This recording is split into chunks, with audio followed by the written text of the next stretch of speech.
morning and welcome to the Forum at St. Bart's, where each week we examine compelling topics at the intersection of faith and the modern world.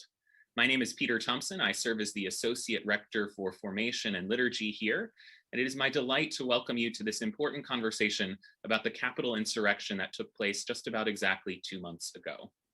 Joining us this morning to talk about the insurrection and about the role that white evangelicals played in it is Dr. Lauren R. Kerby, a lecturer at Harvard Divinity School, where she is an education specialist at the Religious Literacy Project. She's also the author of Saving History: How White Evangelicals Tore the Nation's Capital and Redeem a Christian America, a prescient book released just months before January's insurrection. Dr. Kerby, it's great to have you with us.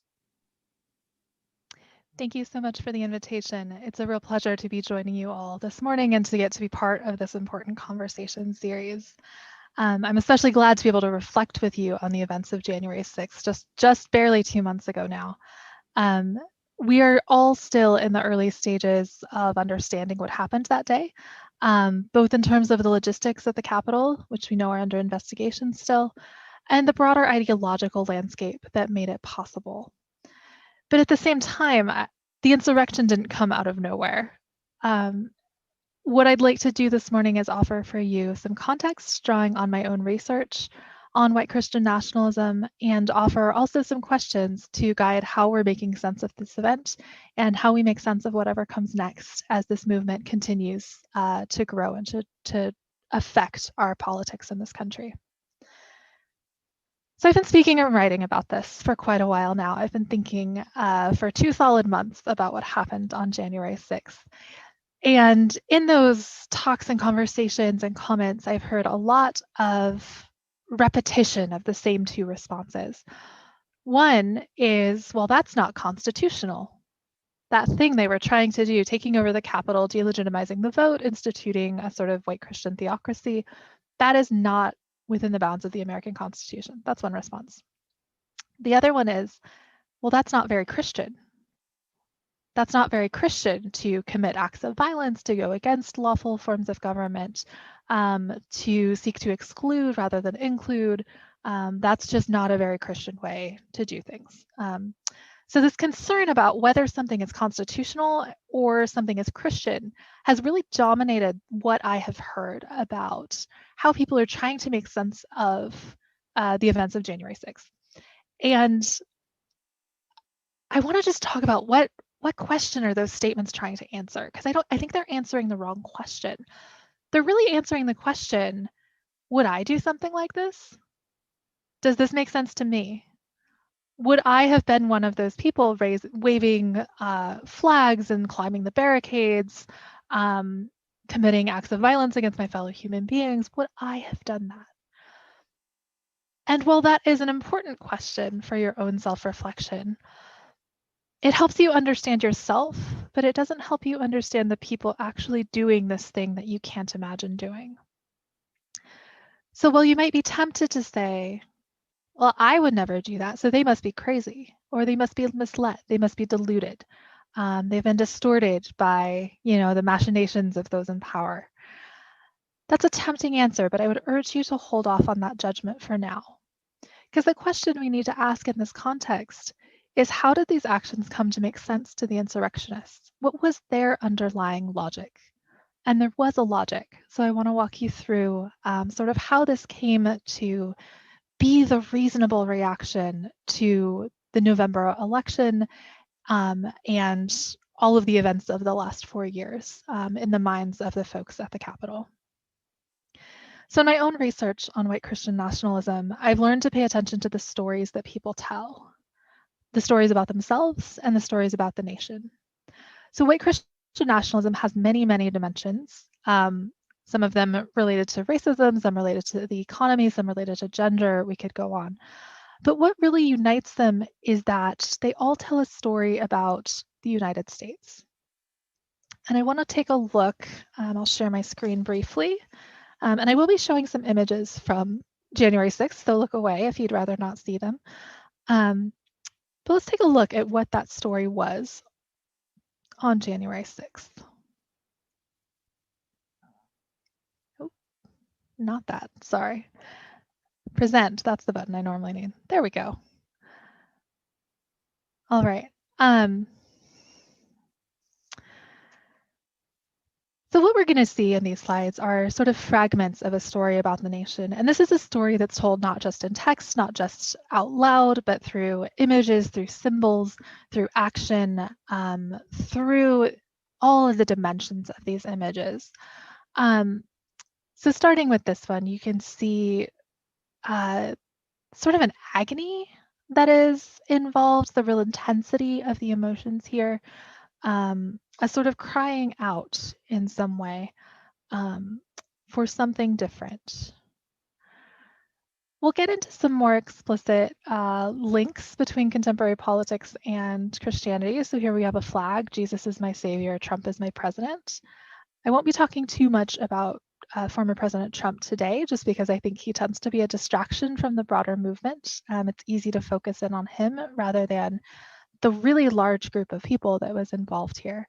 But he was certainly present as a symbol as well as an actor in the events of January 6th. Moultrie-Co, Illinois loves Jesus, the Constitution, and Donald Trump. There's a trinity for you. We had a skeleton carrying a Holy Bible, surrounded by some Trump flags. You see the Trump Keep America Great 2020 flags. You also see on the far left the 13 colonies flag, which is a common symbol for white nationalists, and speaks to sort of a desire to return to a mythical golden age for the nation, a really deep nostalgia that runs through this movement. This is a small one, but you can see to the right of the woman with the megaphone, the sign that says Jesus 2020. There were quite a few examples of that at the Capitol as well. We have a riff on MAGA, which is Make America Godly Again, printed on the flag on the right, juxtaposed with a lot of weaponry on the flag on the left. Can read this one. To God the glory, truth and justice, deep state exposed, Trump 2021 to 24, really linking white Christian rhetoric with some of the conspiracy theories of QAnon in particular related to the deep state, and arguing for a second term for President Donald Trump. And then some of the images from inside the Capitol, which in my research I spent a great deal of time inside, you see folks just kind of running wild, climbing on things. They knocked over some statues, they destroyed a few objects, they vandalized the Speaker of the House's office, just sort of, I don't know, they were running wild. A sort of topsy-turvy moment in this usually very sacred, very dignified, very orderly space. And then I'd like to read for you, this was a moment in the Senate chamber that a lot of folks have spotlighted that I think is worth thinking about what the story is here, because it's a very complete version of what white Christian nationals say about the nation. So this is, it's a few minutes into the, once they had occupied the Senate chamber, several groups had come in and out. But at one point, this group, the Proud Boys, the white nationalist group, paused for this prayer. And they said, among other things, thank you, Heavenly Father, for being the inspiration needed to these police officers to allow us into the building, to allow us to exercise our rights, to allow us to send a message to all the tyrants, the communists, and the globalists. This is our nation, not theirs. Thank you for allowing the United States of America to be reborn. There's a lot going on there. The pieces I'd like to draw your attention to are right at the end. This possessiveness towards the nation and the idea of the nation needing a kind of rebirth, that it is somehow in distress and needs to be reborn. So those of us who are familiar with the stories of white Christian nationalism, whether from growing up with it or from studying it or other ways of observation, we see this and recognize it really quickly. This is the story created by the Christian right, which rose to power in the late 1970s, early 80s, right around the time of Ronald Reagan. This was a story that was created to justify and defend the engagement of conservative Christians in politics, and also to justify the inclusion of conservative Christian moral values in American law and legislation.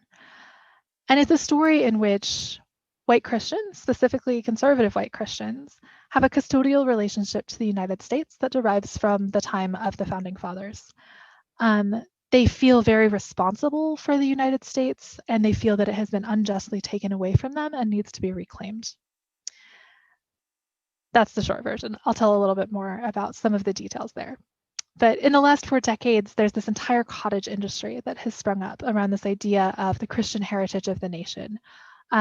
So it started with the rhetoric of leaders of the Christian right, Jerry Falwell, Pat Robertson, that crew. But it's trickled down and out and everywhere into a white evangelical subculture through sermons, through devotionals, through patriotic Bibles. Google that or search that on Amazon. It's quite fun.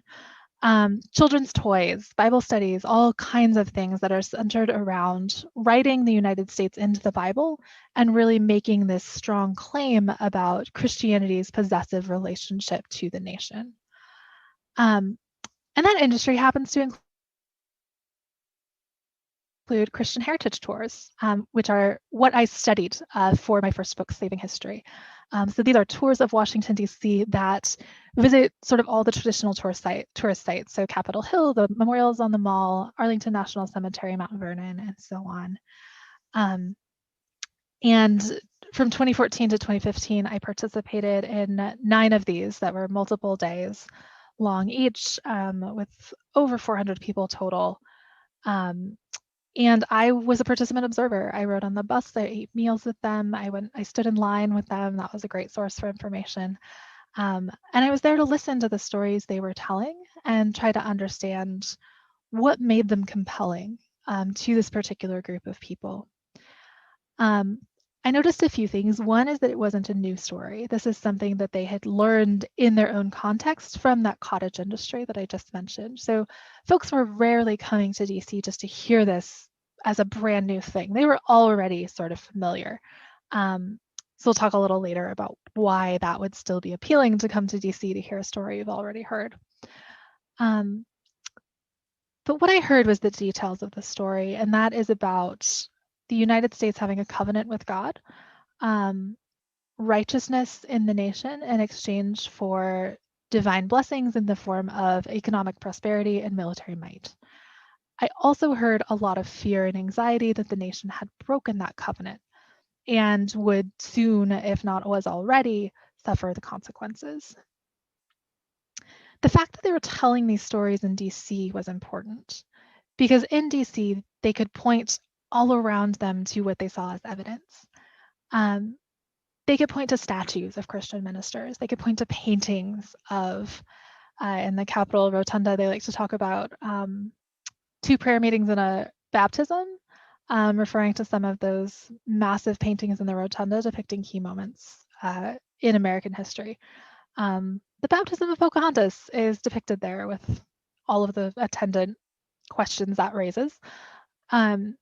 But it is a really key Christian ritual enshrined in the very heart of the national government as a critical moment in the development of this history. They can point to "In God We Trust" engraved over the Speaker's rostrum in the House of Representatives and the Senate. They can point to all kinds of Christian iconography at Union Station, at various federal buildings, in any of the war memorials. And they see that as really a way to support and defend this story of the nation's Christian heritage. It's material evidence. It's there. It's written in stone. You can't argue with it. But of course we do. So DC was evidence, and that was part of what made this story so compelling, is that they were there. They could see it for themselves, which Protestants love to do. But what was also important was that this story about the Christian nation gave its audience specific roles to play as white conservative Christians in the US today. So it's not just a story about the past, though it is that. It's also a story about the present and about the future, what people ought to be doing now and what will happen in the future if they do it. So it invites white Christians to play these four roles. Founders of the nation, in the sense that they are heirs to the original founding fathers. They sort of trace a genealogy back to them and have inherited their mantle of responsibility for the nation. That's one role. The second is exiles. They really see themselves in the tradition of ancient Israel as exiles from their rightful home, which in this case is the positions of power in this country, including the Capitol building, one might add. They understand themselves third as victims of anti-Christian factions, which range from the earthly in the form of the Democratic Party and academics such as myself, to sort of the cosmic, really understanding that Satan is alive and working in the world against them, and they are victims of his persecution, wrought through sort of the work of the left broadly. And fourth, they see themselves as the saviors of the nation. They are the ones who are going to step up and right the nation's course and get it back on track, restore the covenant, restore the righteousness, restore the Christian values of this nation that it was supposedly founded upon. And in doing so, they will keep the nation from collapse, from declining into something unrecognizable, declining into chaos, declining into a failure of Christianity. And in the tours, the other reason this is so compelling, people come to hear this not because they haven't heard the story before, but because they want to hear it here as a kind of initiation.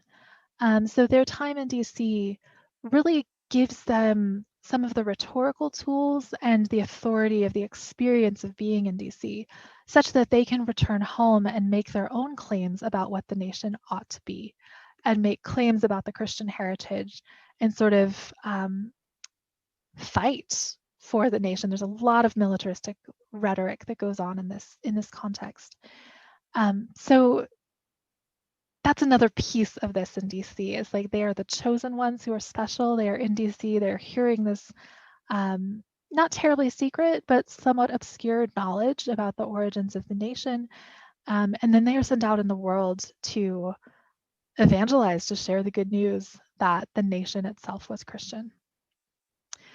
So I explore all four of those roles in saving history, but in the context of the Capitol insurrection, two are really important. In those images earlier, and from what we've learned about these events since, from different interviews and analyses and sort of lots of great reporting on the events leading up to January 6th, we've heard that the key roles are those of exile and savior. So for the Capitol insurrectionists, this is where we come back to that question, why would they do this? Their behavior made perfect sense because they were plotted into a story of returning exiles. They were the exiles returning to their rightful place from which they could right the nation's course and save it from decline. That was the role that they inhabited. It's a role that's created by this story of Christian heritage that has been so widely disseminated. And when you live within that story, this was the obvious course of action. Some commentators have argued that the insurrection desecrated the Capitol. But those who stormed its walls really thought the desecration had already occurred. When white conservative Christians in particular, were displaced from positions of power so that their conservative values no longer ruled the land.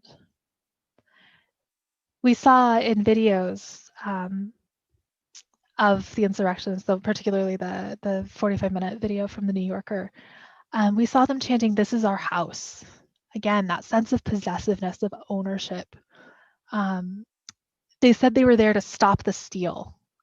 They were saving the nation from a really critical moment where it could go off course. And they were willing to sacrifice their lives, as we saw, in service of this cause. The savior role is important within this white Christian nationalist framework because it's dangerous to be a savior. You're putting your life on the line, and there's often sort of parallels drawn in what I heard from the US military and the men and women who sacrificed their lives for the nation in various wars back to the beginning of the country. There's a line drawn between them and the people who are invited to step into this savior role. So just as those folks in the military died to save the nation, so too should white conservative patriotic Americans be willing to die for the nation as well. So there's a deep link to the military. There's an implicit expectation of violence and an implicit expectation of self-sacrifice. And that, I think we saw that really clearly at the Capitol because of the enormous risks they were taking to storm what usually would have been one of the most highly secure buildings in the world. There's a lot of questions about why they were able to get that far. We don't have to get into that. But just, this was a risk. They understood themselves to be at war and to be putting themselves on the front lines and dying potentially for the cause.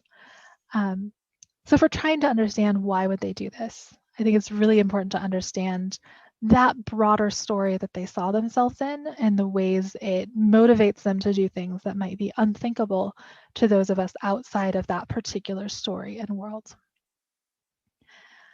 So I'm an academic. I do have some caveats, which is that some insurrectionists may not have felt that their actions were religious or that they were not Christian. There was a wide coalition of far-right groups participating in the events of January 6th. So it may not have felt religious at all. We can't overly generalize. But I do want to argue that the script for this event, that script of the exiles returning to claim their rightful place, that is something that has originated with white Christian nationalism and become a really common part of the American imagination over the last 40 years.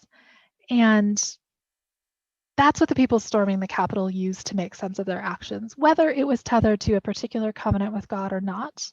There was this sense of something is wrong, we have to take drastic action. That is our birthright, that we are entitled to take, that is our responsibility in order to right this wrong. So even though not everyone at the Capitol was praying with the Proud Boys, would have professed allegiance to Jesus Christ, they were all enacting this same role of the returning exile to save. They were all playing from the same script.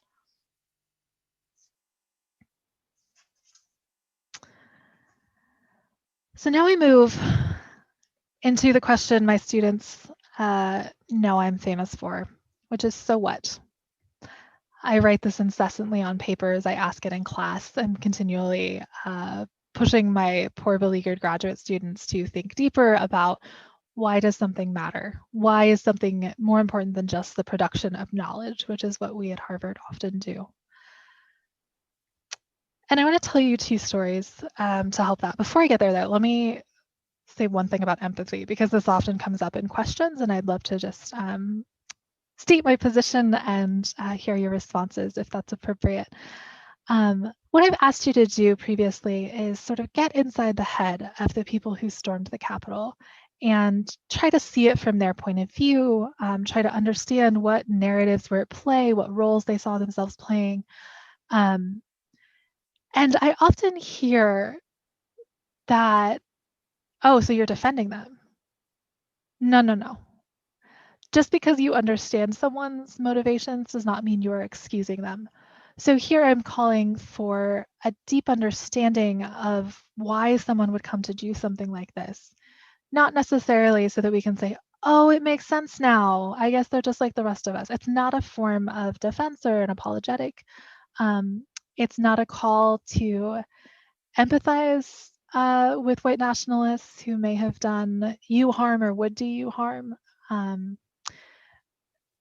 But it is a call to understand, and at a really simple level, it's a call to know your enemy. If you wish to disrupt this work, you need to understand, what are the stories, how are they moving through the world, and how do they sort of feed on the criticism of folks like me, of people who would tell them they're not Christian, they're not following the Constitution, how does that just reinforce their worldview? So I think it's important to understand how they're moving through the world, what they might do to make sense of it.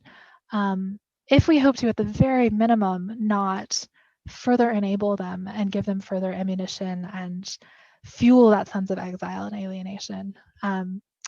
If we are to do constructive work in this nation, we need to understand that if we're going to build on something real. So that's one of the reasons I argue we should be taking seriously the stories people tell in the white Christian nationalist context. The other one, the other so what here, is about the internal diversity of Christianity and about recognizing the many manifestations of this tradition and the ways that the stories we tell can really limit our vision and limit what we're able to see, to recognize and to grow from, to respond to,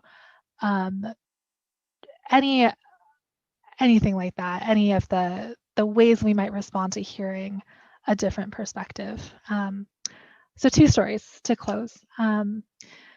I was once with a tour group in the Capitol of all white folks, led by a Black woman guide, a Capitol guide, so private guides are not allowed in the Capitol unless they're with a congressman.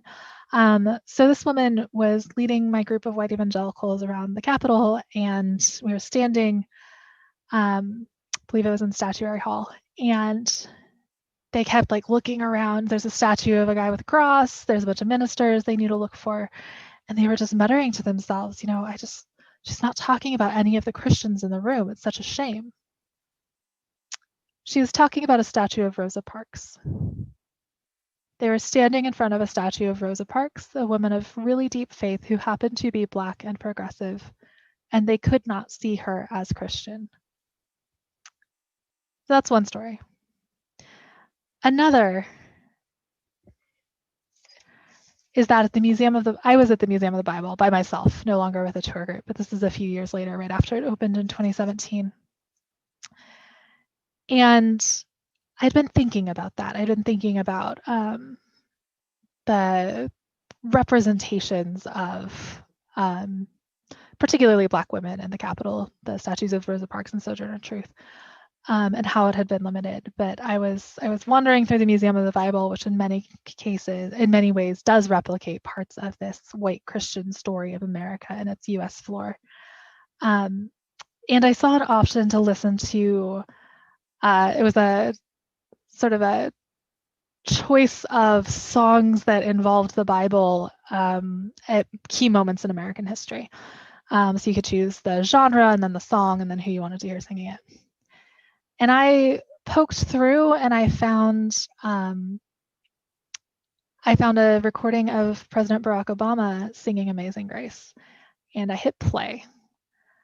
And I immediately started crying because I was listening to the first Black president of the United States singing Amazing Grace at the memorial service for the Charleston Nine, for the folks who were murdered by a white supremacist at Mother Emanuel Church.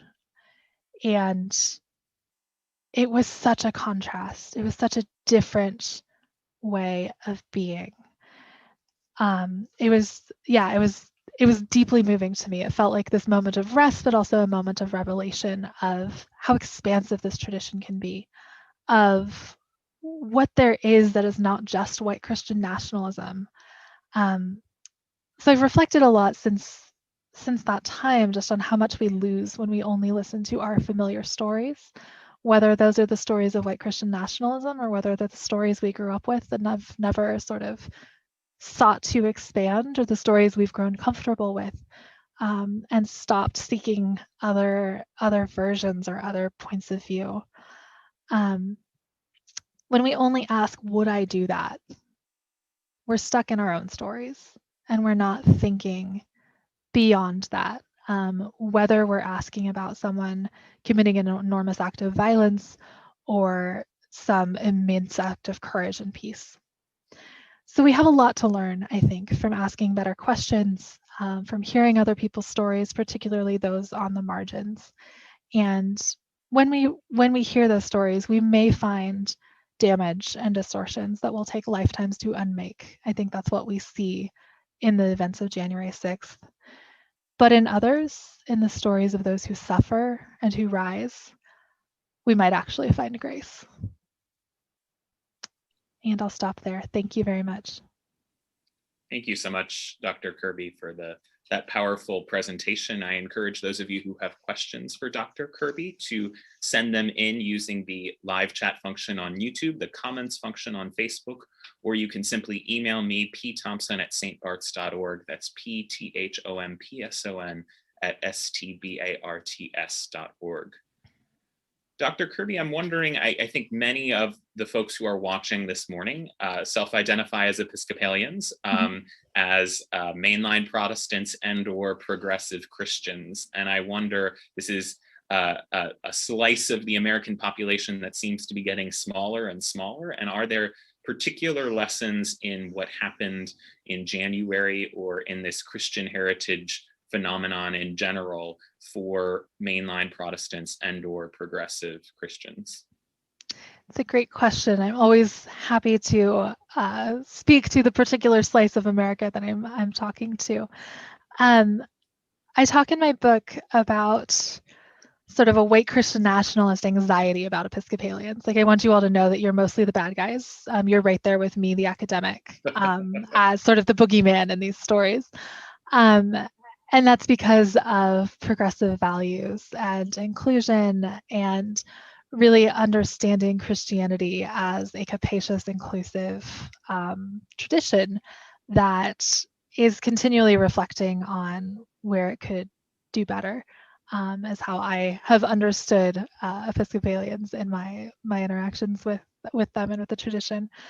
And that is deeply threatening to this white Christian nationalist view. Obviously, it's a very different understanding of what it means to be Christian than white evangelicals tend to have. And yet white Episcopalians get to sit on the highest hill in DC at the National Cathedral.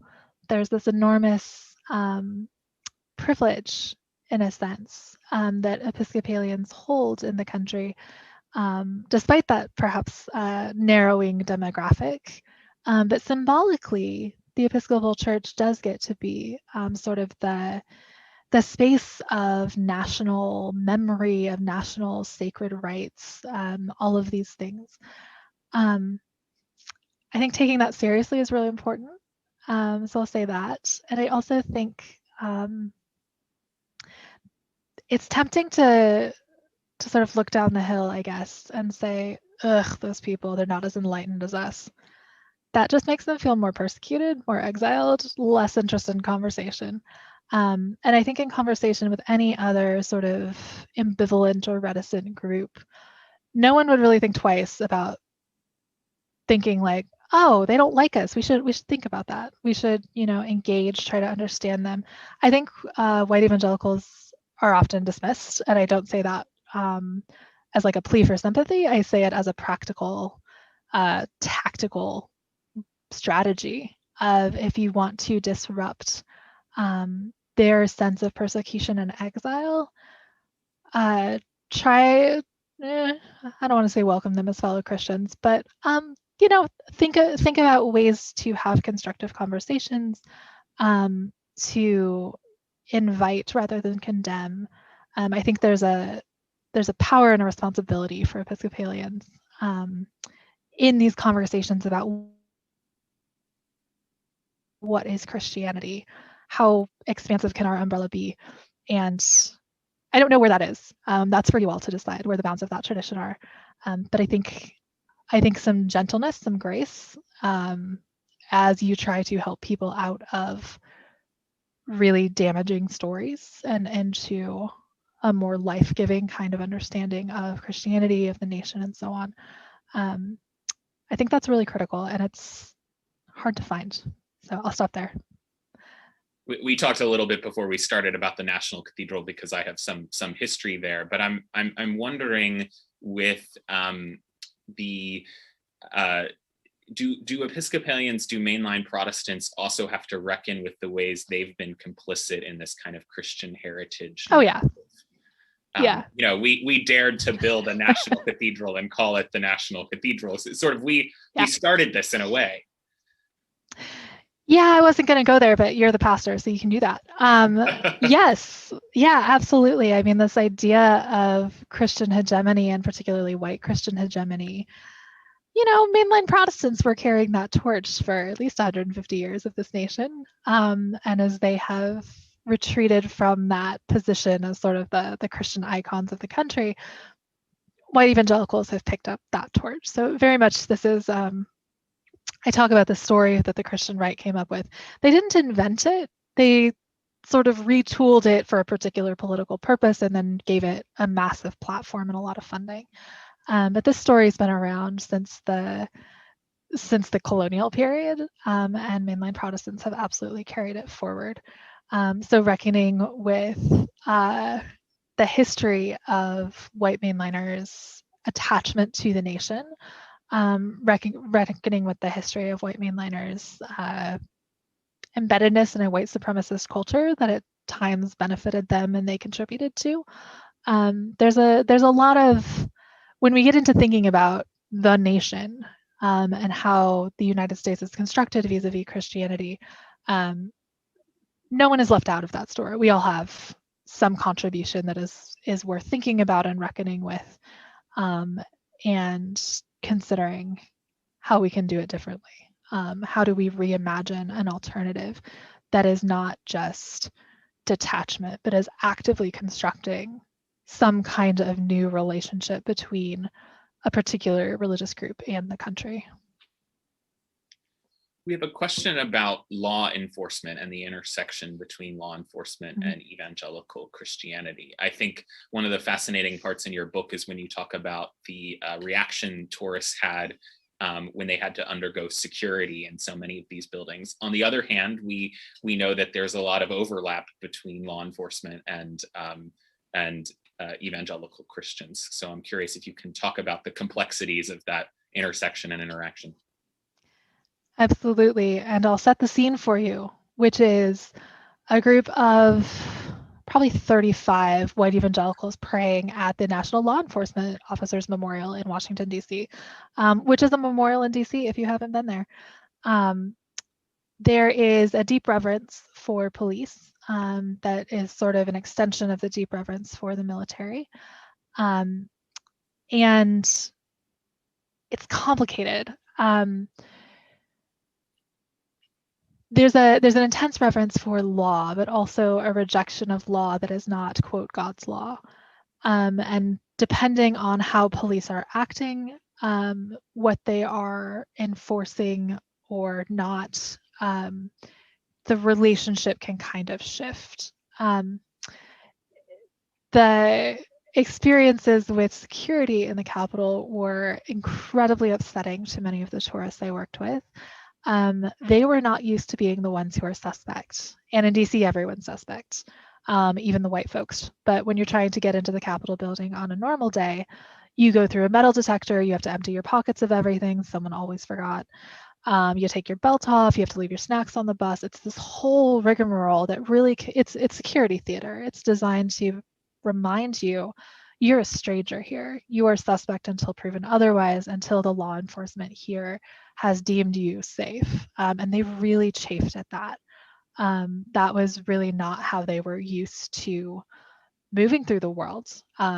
Whereas we might note that Black Americans, for instance, are pretty familiar with that kind of attitude and that familiar feeling of being suspect wherever they go. But it was new for these folks. And so there is that ambivalence towards police because there is law and order, of course, is a constant phrase here, which is generally involves race and how it plays out and how white evangelicals and white Christian nationalists think about it. So this idea that we should absolutely follow the laws and we should follow the people who are enforcing them, but that hits a cliff, like it really ends when it becomes a law that they don't agree with or when they're suddenly on the wrong side of the law. So it's complicated. It's dynamic, it's ever moving and shifting, and it really is contextual.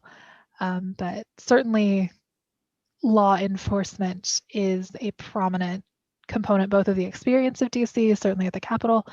On January 6th, they played a major role, but also in how white Christian nationalists think about their relationship to the nation and those who might support or oppose them. When you have this peculiar image of folks with a Blue Lives Matter flag fighting against law enforcement to get into the Capitol. Yes. That which kind of crystallizes the dynamic in some ways. Yeah, exactly. We have several questions about QAnon, and wondering if you can talk a little bit about why conspiracy theories might be particularly appealing to white evangelicals to the extent that they are. I know that QAnon, your research mostly predated the formation of QAnon, but how much did QAnon surprise you, and how much did you foresee something like QAnon happening in this group? Yeah, it is fascinating, and I am not an expert on QAnon by any means, though there has been a lot of really great work, including by Sarah Posner, on how QAnon has really come to fit into the white evangelical community. From my research, what I can say is that I was not surprised by the conspiratorial thinking. There's already, again, this script is so ready-made for the kinds of deep state arguments that QAnon is making. You know, there's a slot for the bad guy, and an assumption that the bad guy is out there working in absolutely devious, unholy ways to overturn the righteous nation and, push people out from doing God's will and take down the people that God has put in power or should be putting in power. It's really this cosmic good and evil battle that QAnon plays into, often in secular terms, and I think this is why so many there is that coalition that formed at the Capitol, because it does speak to right-wing and white nationalists who are not explicitly Christian. But it's that same story, that same conspiracy thinking, and the desire to reveal the truth, to reveal the dark underpinnings of whatever is happening. That's the exact same story they were telling on tours. It's just the characters are swapped around a little bit. So it makes a lot of sense to me that QAnon has been so popular, and particularly with just the ways social media amplifies it, the way Donald Trump specifically gave it credence. I think there's a lot of reason. I think it makes perfect sense, is what I'm saying. So I'll stop there. Someone asked if you can speak a little more to white evangelicals as exiles, and where they get this idea that they are exiles, out of where the place where they should be, and the roles in which they should be. Mm-hmm. Again, I'll set the scene. I love material culture, so I think place is really important when you're thinking about this stuff. But imagine you're on the 6th floor of the Museum of the Bible. It's this beautiful wall of windows, and to your left you can see the Washington Monument. To the right you can see the Capitol building. They are 2 blocks from the National Mall, and yet there's this story of being in exile from Washington, D.C., of being exiled from the halls of power, as if they are not occupying a massively expensive plot of land very close to the center of power, and very much embedded in the American political system, particularly the Republican Party. So there's an irony, and I think that may be what the question's getting at, the irony that I think it was 92%, I think now it's 91% of Congress identifies as Christian, even more than the general population. Christians have an enormous stake in piece of the pie in American political terms. And yet they're telling this story where those folks in Congress rarely count as real Christians. Again, they're narrowing their view as to who can count as a Christian, and it tends to be the folks who have very, very conservative forms of Christianity. Ted Cruz, the obvious example. So they don't see that as power, and they also, again, drawing on this story, it's not the way things used to be. And that's always what they're speaking in juxtaposition to. Um, there's always a mythological past, a golden age, whether it's the 1950s or the founding era. Those tend to be the highlights among the folks I've worked with.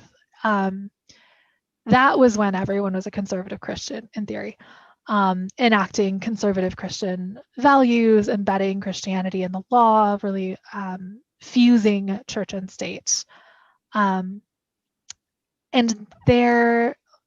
with their perceived loss of that, they perceive as an exile.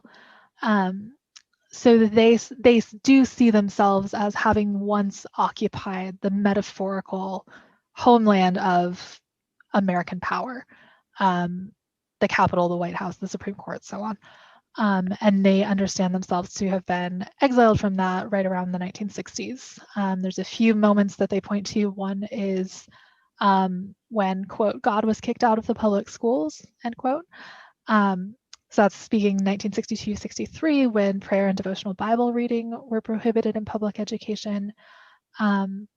They also look at abortion.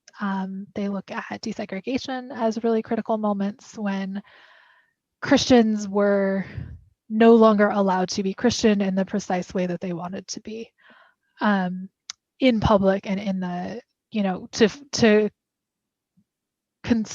coerce others to be Christian as they were Christian. So partly it's that mythological story, partly it's the very narrow view of who counts as a Christian that are fueling this sense of exile and desire to return. We do have to stop, but I wonder as we end if you might be willing to briefly reflect on progressives who are now talking about their faith in more public ways than we have been used to seeing. We have a president who goes to mass every Sunday. We have a Secretary of Transportation who talked about his faith a lot when he was on the campaign trail. Do you think that's going to change the dynamic or only kind of harden the divisions?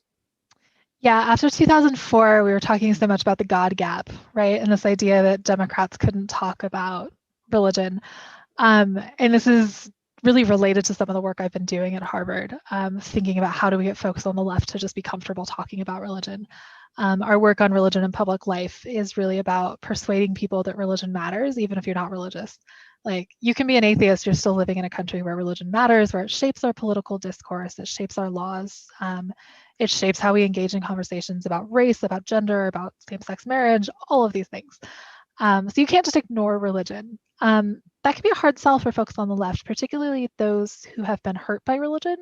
So I foresee, I'll be a little oracular here, I foresee some work that needs to be done and perhaps a conflict emerging among those who have been marginalized by religion, usually conservative religion, though not exclusively, and those who really see religion as they've grown up with Catholic social teaching, right? They see the real good that faith can do in public life. So I think that is going to be something that the left has to negotiate, and I think it should take really seriously.